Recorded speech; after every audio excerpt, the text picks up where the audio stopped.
पुढची बातमी पाहूयात। भाजपा आमदार कृष्णा खोपडेंना पुन्हा एकदा धमकीचा फोन आलेला आहे। तो अभी तक जिंदा कैसे है असा सवाल करत रात्री हा धमकीचा फोन करण्यात आला। तुकाराम मुंडेंविरोधात लक्षवेधी मांडल्यामुळे हा धमकीचा फोन आला असल्याचं समजतंय। तर आमदार खोपडेंकडून नागपूर पोलीस आयुक्तांना ही धमकीची माहिती देण्यात आलेली आहे। आमदार खोपडेंनी आयएसआय तुकाराम मुंडेंच्या निलंबनाची मागणी केलेली होती आणि त्यानंतर त्यांना काल रात्रीच्या सुमारास हा धमकीचा फोन आलेला आहे।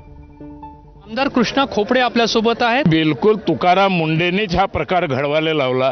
कारण तुम्हाला माहीत आहे का, महानगरपालिकेमध्ये जेव्हा तो आला होता त्यावेळी तो विकासाच्या कामावर शून्य होता आणि एनजीओ आणि मीडियाचा तो प्रेमी होता आणि त्याच्यामुळे त्यांचे एनजीओ ते पे वर्कर आहे हे सगळ्यालाच माहीत आहे आणि म्हणून तुकाराम मुंडेंनी सांगितल्याप्रमाणेच अशा प्रकारच्या धमक्या त्या ठिकाणी येत आहे।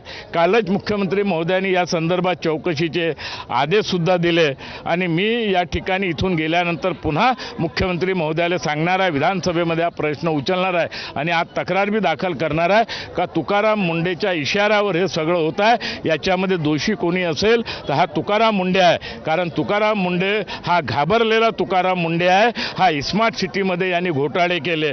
कोविडच्या काळामध्ये 5000 बेडच्या हॉस्पिटलचं सत्यानाश करून 40 करोड रुपयाचा सत्यानाश केला। 17 कर्मचारी क्लास 4च्या कर्मचाऱ्याला काही कारण नसताना शासनाच्या ओव्हर रूल करून त्यांनी काढले। हे अनेक प्रकार त्याच्या आता अंगावर येत आहे। म्हणून कृष्णा खोपडे कुठेतरी दबेल।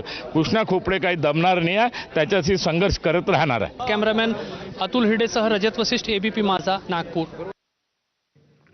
आणि या बातम्यांसह बुलेटिनमध्ये वेळ झाली एका छोट्याशा ब्रेकची। पाहत रहा एबीपी माझा।